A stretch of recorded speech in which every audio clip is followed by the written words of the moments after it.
last night, during Night of Champions, after the first match where Kevin Owens won the WWE Intercontinental Championship, there was a promo with Paul Heyman basically announcing the Brock Lesnar Go to Hell Tour 2015 with 3 big stops all in the month of October.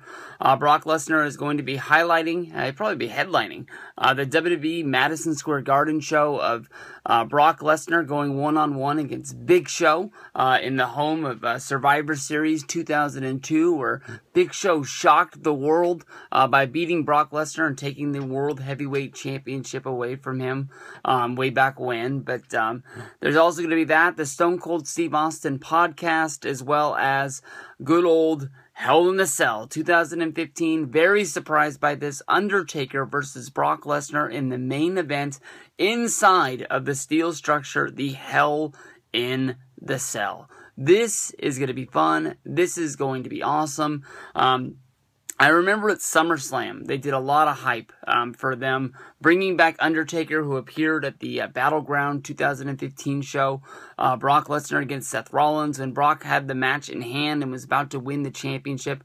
Undertaker, rang the gong and then basically got into the ring, giving Brock Lesnar a shot to the nuts and a tombstone, laying him out, laying there in the middle of the ring, setting up SummerSlam. The next night we saw Undertaker and Brock Lesnar get into a huge brawl, and they have to be separated by the entire roster of geeks in the back.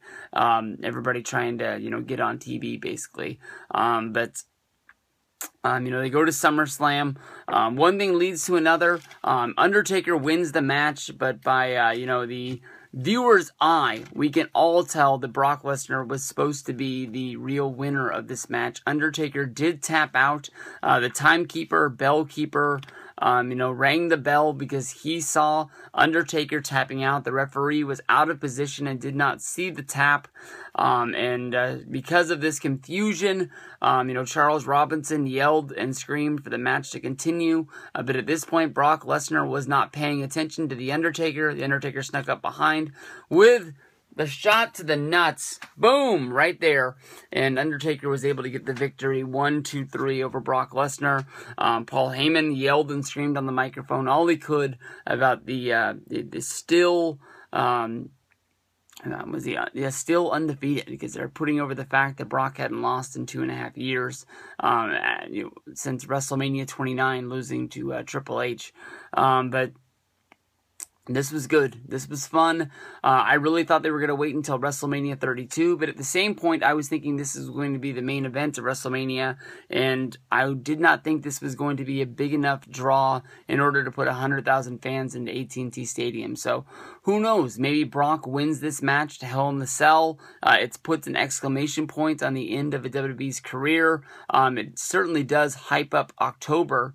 If only they can find a way to put some life into December. I've never really been a fan of WWE in the month of December for the TLC pay-per-view. I just, between Christmas and Thanksgiving, I just get too packed up with work, and it just doesn't work for me. But I don't know. Brock wins at Hell in the Cell. Then does Undertaker come crawling back trying to get another match at WrestleMania 32? Or do these guys just go in completely separate directions? And we see Undertaker in a separate match, or maybe we get Undertaker going into the Hall of Fame, and Brock has a separate guy. Maybe he's in the WWE Championship picture again. He's not the champion, so maybe he'll be a piece of the Royal Rumble, and maybe he'll actually win it and be the #1 contender going into WrestleMania.